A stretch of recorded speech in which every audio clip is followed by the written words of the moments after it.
दोस्तों, इससे पहले भी हमने आपको खबर दिखाई कि 60,000 से ज्यादा हथियार बरामद हुए। खामनेई साहब के लोकेशन का जिक्र लगातार किया जा रहा था। यानी इस प्रदर्शन की आड़ में खामनेई साहब को का तख्ता पलट नहीं हो पाया, यानी उन्हें ईरान से नहीं भगा पाए, तो आखिरकार उन्हें टारगेट में लेकर धमकी दी जा रही थी। अब इंटरनेट सेवाएं जब ईरान की बंद थी तब कई तरह की तस्वीरें थी। अब वो तस्वीरें सबके सामने आई जैसे ही इंटरनेट सेवा थोड़ी देर के लिए बहाल की गई। कुछ तस्वीरें पहले आपको दिखाऊंगा कि कैसे सुरक्षा बल इन दंगाइयों से निपट रहे हैं, प्रदर्शनकारी नहीं दंगाई। दूसरी आपको तस्वीर दिखाऊंगा कि कैसे मस्जिदों 300 से ज्यादा मस्जिदों में घुसकर तोड़फोड़ की जाती है। क्या आप इन्हें इस्लामिक मानेंगे? तीसरा आज आपको दिखाऊंगा अलग अलग देशों से ईरान के नाम पर आवाज उठने लगी है और लताड़ पड़ रही है डोनाल्ड ट्रंप को। और तो और चीन के बाद रूस ने ईरान के खिलाफ कौन सा ऐसा मोर्चा खोला जिसने थोड़ा हैरत में डाला है, वो भी दिखाता हूं। नमस्कार, मैं हूं प्राज्वल गौतम और आप देख रहे हैं टाइम्स एक्सप्रेस। सबसे पहले जरा ईरान से निकली हुई तस्वीर देखिए।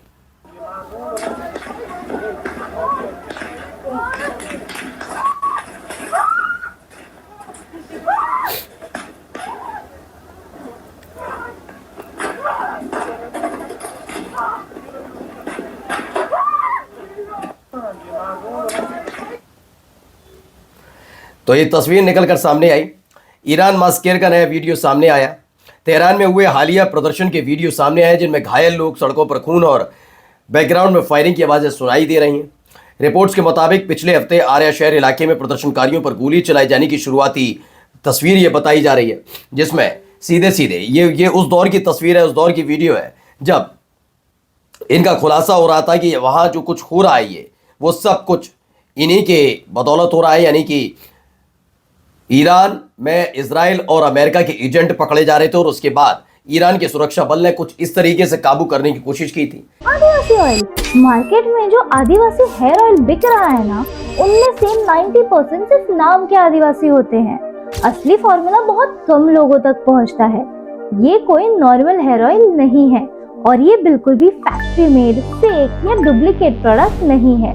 आयोनारा आदिवासी हेयर ऑयल डायरेक्ट सोर्स से आता है, मैसूर के पक्षीराज पूरा आदिवासी विलेजेस से।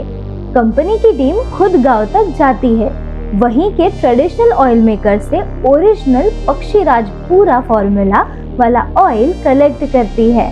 प्रॉपर वेरिफिकेशन के बाद सीधा आप तक डिलीवर करती है। इसीलिए आयोनारा में फेक का कोई चांस नहीं है। जो मिलता है वो असली ही होता है।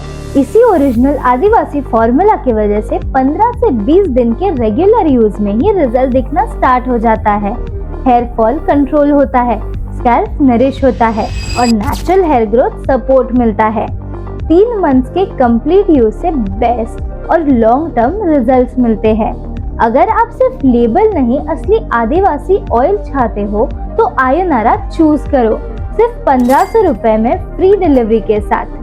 ऑर्डर करें सिर्फ ऑफिशियल वेबसाइट से www.ayonara.com। फेक से दूर रहो, असली को चुनो। आयोनारा आदिवासी हेयर ऑयल। मैं मेरा चैनल किसी भी तरह की हिंसा का समर्थन नहीं करता, लेकिन ये बात भी सच है कि जिस देश के अंदर ऐसी हालात बनते नजर आए और विदेशी हस्तक्षेप नजर आए, जिसमें रजा पहलवी ईरान के निर्वासित क्राउन का बार बार लोगों को उकसाना कि ईरान में इसी तरह का प्रदर्शन लगातार जारी रखें, प्रदर्शन के नाम पर दंगों को हवा देना, यही नहीं ये भी कह देना कि इजराइल अटैक करेगा, अमेरिका अटैक करेगा और ये ज़रूरी है ईरान के लिए कि अमेरिका और इजराइल अटैक करें। ये इस बात की तरफदारी करना ये बताता है कि ईरान के अंदर सत्ता में आने के लिए कैसे रजा पहलवी उकसा रहे, मतलब छटपटा रहे हैं कि कैसे भी करके यही वो मौका है जब चीज़ों को अपने कंट्रोल में लिया जाए अमेरिका और इजराइल की शय पर। सोचिए, अपने ही देश के खिलाफ अपने ही देश के नागरिकों को भड़काने वाला व्यक्ति दूसरों की ताकत को और ताकतवर बनाने के लिए। अब आइए यहाँ पर दूसरे एक और वीडियो निकल कर आई। वीडियो को देखिए जरा, कैसे मस्जिदों में घुसकर तोड़फोड़ की जा रही है।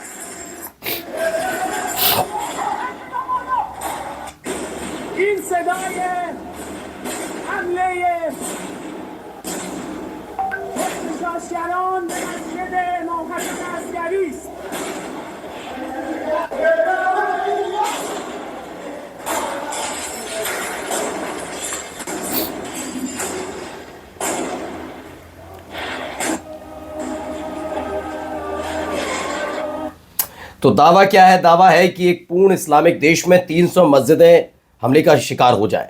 अजीब लगता है, लेकिन ईरान प्रोटेस्ट्स का सच यही है। ये वीडियो ईरान के खुजिस्तान प्रांत के दसफुल का बताया जा रहा है, जहां प्रदर्शनकारियों ने इमाम हसन अल अस्करी मस्जिद पर हमला किया। वहां कुछ इस तरह के हालात पैदा हुए और आपके सामने ये तस्वीरें हैं कि कैसे 300 से ज़्यादा मस्जिदों को निशाना बनाया। जिस दिन ये प्रदर्शन शुरू हुआ था तब भी मैंने कहा था कि ये प्रदर्शन यूँ आम नहीं है। ईरान के झंडे को जलाना, पहली बात तो थोड़ी देर के लिए जरा धार्मिक स्थल को छोड़ भी दें, पहले आते हैं एक देश के तौर पर। किसी भी देश में अगर प्रदर्शनकारी किसी भी चीज़ को लेकर नाराज़ हैं और वो अपने ही देश के प्रतीकों पर हमला करने लगे हैं, वो ईरान के या फिर किसी भी देश के वहाँ के तो नहीं हो सकते। वो वाकई खुल्लम खुल्ला मैं उन्हें दंगाई कहूँगा, चाहे वो उसी देश के क्यों ना हो।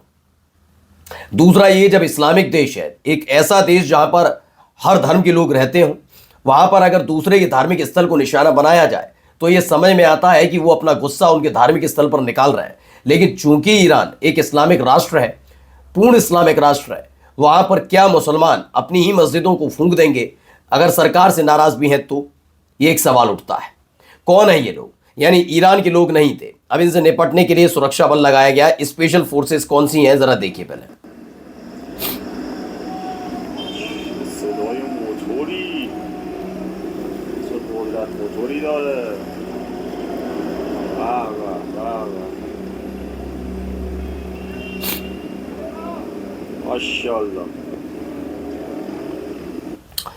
तो उसमें दावा किया जा रहा है पूरे ईरान में पुलिस बलों के साथ ताकतवर बासिज आर्मी को तैनात कर दिया गया है, जिससे वो दंगाइयों से निपट सके।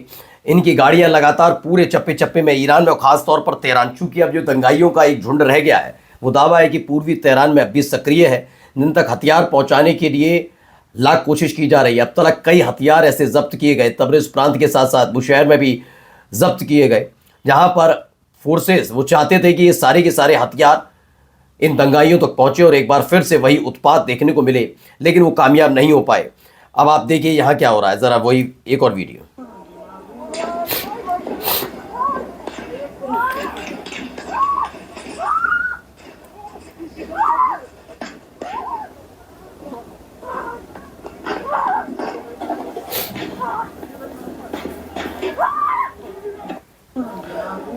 तो इंटरनेट कनेक्टिविटी थोड़ी देर के लिए स्टेब्लिश हुई तो ईरान मास्केयर के कई वीडियो सामने आए।